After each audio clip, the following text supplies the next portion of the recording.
Jealousy is a bad thing. I'm sure you will agree. Instead of being jealous about all the roadside Roman tombs that remain in Italy, I decided that I was determined to find one in Britain. And that's what we're going to do this week. We're going to look for a Roman roadside tomb.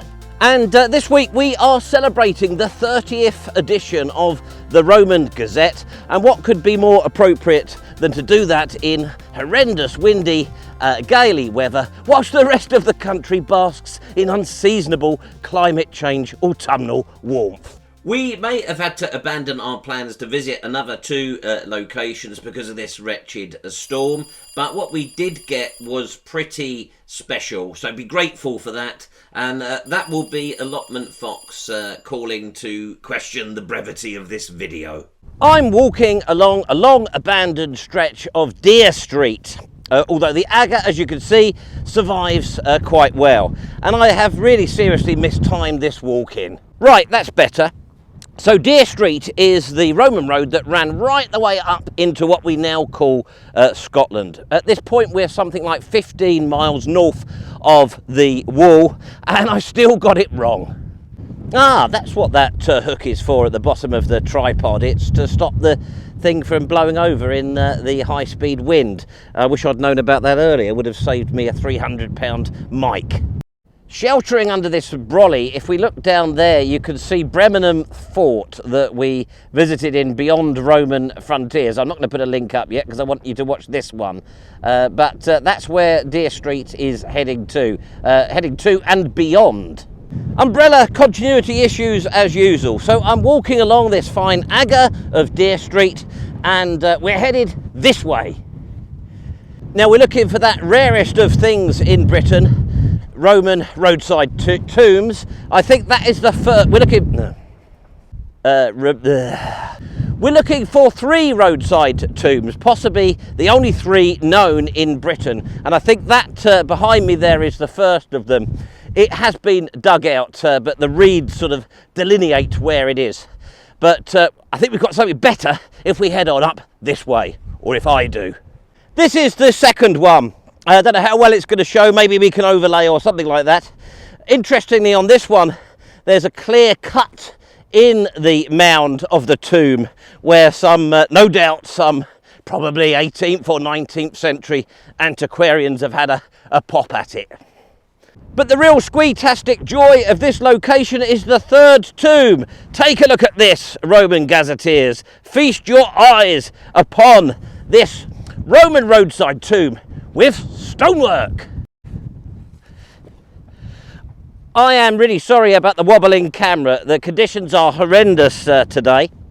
Here I am on top of the tomb. There are actually 3 layers of stonework, the 2 that you can see, and then you can just see the top of another one below the surface.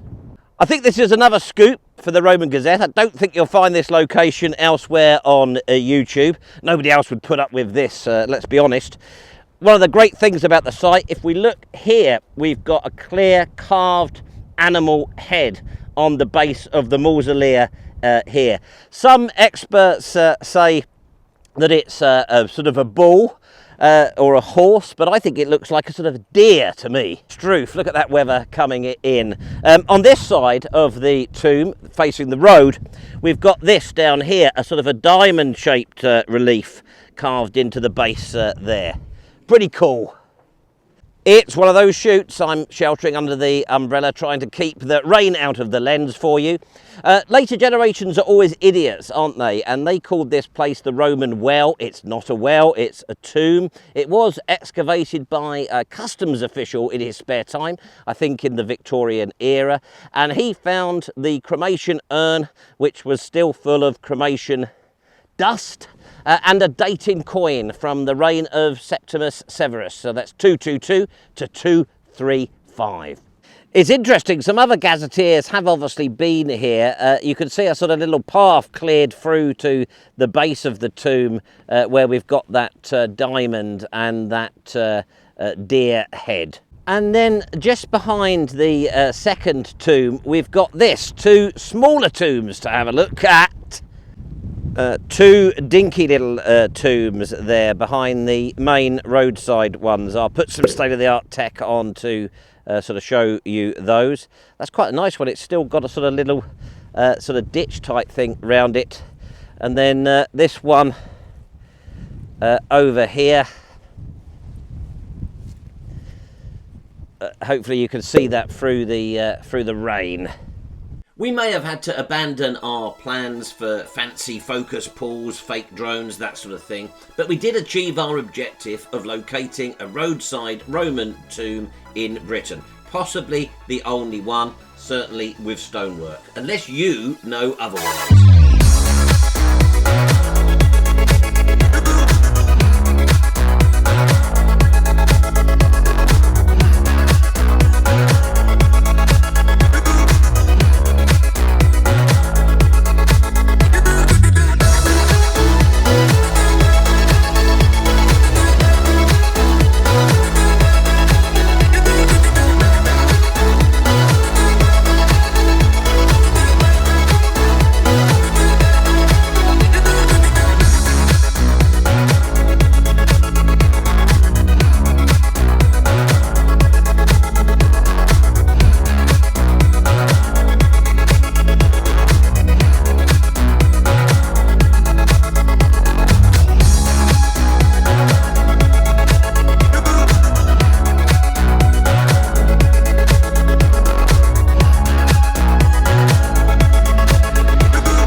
Interesting then to find the Roman practice of lining the approach to a settlement with the dead here in Britain, especially so far north of the wall. My favourite bit, incidentally, is this bit where I seemingly step backwards into the urn excavation hole.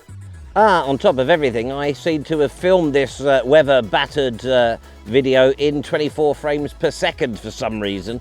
Anyway, make it look more like a film, supposedly. It does seem strangely appropriate that we've ended up filming most of the 30th edition of the Roman Gazette underneath a brolly, but hopefully we were able to capture enough footage to give you a sense of this amazing place. Please like and subscribe. We do need more subscribers for all this effort we put into this, so look into my eyes, relax, take a deep breath. All you can hear is my voice, and you're feeling drowsy. And all you want to do is obey my voice. So you will now subscribe. Subscribe. Subscribe.